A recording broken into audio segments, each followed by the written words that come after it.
Bonjour, bienvenue dans la série sur les échecs.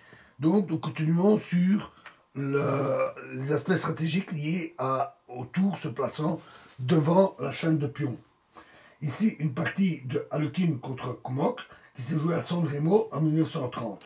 Donc, ils ont joué D4, cavalier F6, C4, E6, cavalier C3, fou B4, une défense Mzovic, fou D2, roc,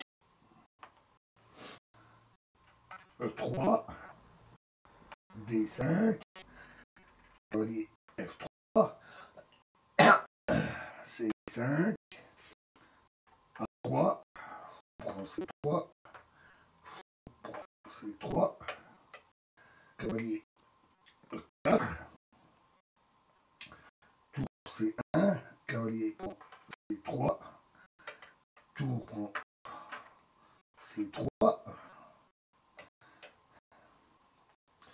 C prend D4, E prend D4, cavalier C6, fou E2, D prend C4, fou prend C4,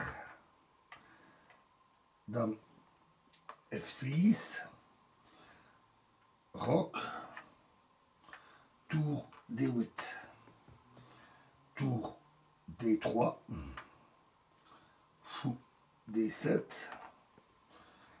et tour E1. En fait, ici, Alekhine a décidé de jouer pour le gain. Donc, il recherche un jeu plus actif et des complications. Quoique les Noirs aient un jeu tout à fait égal dans l'ouverture, qu'ils ont joué de façon entièrement correcte. C'est pourquoi ils évitent des coups comme Dame D2 ou D5, ce qui leur aurait permis de se débarrasser du pion isolé. Et par tour 1, ils préparent ainsi une attaque contre l'aile roi. Fou E8, Dame D2, cavalier E7, cavalier G5. Un très bon coup. C'est le premier coup d'attaque avec lequel les blancs veulent provoquer l'affaiblissement H6. La principale menace est cavalier prend E6, F prend E6 et tour prend E6. Donc, cavalier D5, tour F3, dame E7, tour G3. Maintenant, les blancs menacent dame D3 afin de provoquer le désagréable affaiblissement G6. Donc H6 devient nécessaire. Cavalier F3, dame F6, tour E4. À nouveau un très bon coup. C'est la deuxième tour qui passe à l'action. Et par la même occasion, elle gêne les noirs dans l'occupation du point F4.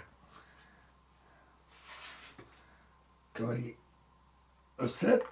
Ce coup est joué dans l'attente de cavalier F5. Se prépare à jouer cavalier F5 dans le cas où les blancs doubleraient leur tour. Cavalier E5, cavalier F5, tour D3, tour C8 et H3. À nouveau un très bon coup. Pour pouvoir engager encore leurs pièces lourdes à l'aile roi, les blancs doivent d'abord éliminer les dangers qui menacent la première rangée. Cavalier D6. Mais ça, c'est une erreur. L'échange du cavalier contre le fou est une erreur et rend plus difficile la défense noire. Le coup correct aurait été fou C6. Et après ça, la partie aurait été en équilibre. Tour F4, cavalier prend C4. Cavalier prend C4. Ou bien, alors, ils ont joué dame G5, mais notons que sur dame E7, cavalier E5 et F6 ne serait pas bon à cause de cavalier G4.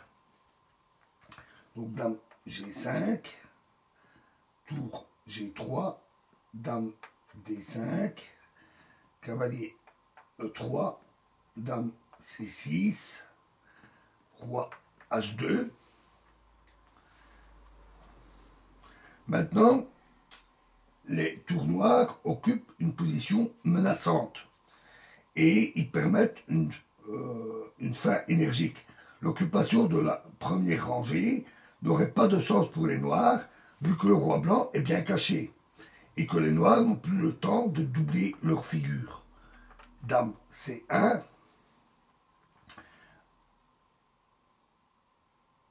dame B4,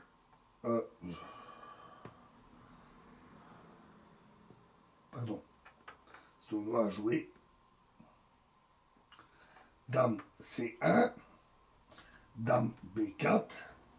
Maintenant, si dame B1, les blancs gagnent par dame E7. Puis après tour C1, c'est tour prend G7, échec. Roi prend G7, tour G4, échec. Roi H7, dame F6, tour H1, échec. Roi en G3 et l'attaque noire échoue, mais l'attaque blanche réussit. Donc dame C7, D5, à nouveau un très bon coup. Si E prend D5, alors dame D4 avec à nouveau une attaque décisive. A5, dame E4, tour D6, dame E5, G6, dame H5, nos pions étaient évidemment cloués.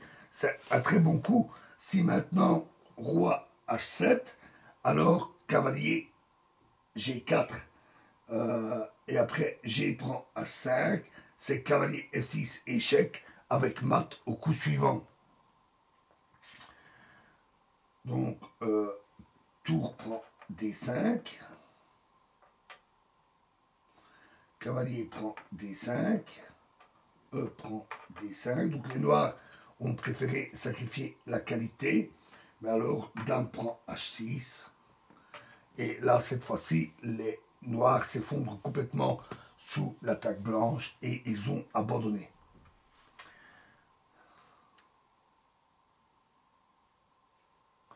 Voilà, et prochain exemple dans la prochaine vidéo. Je vous remercie.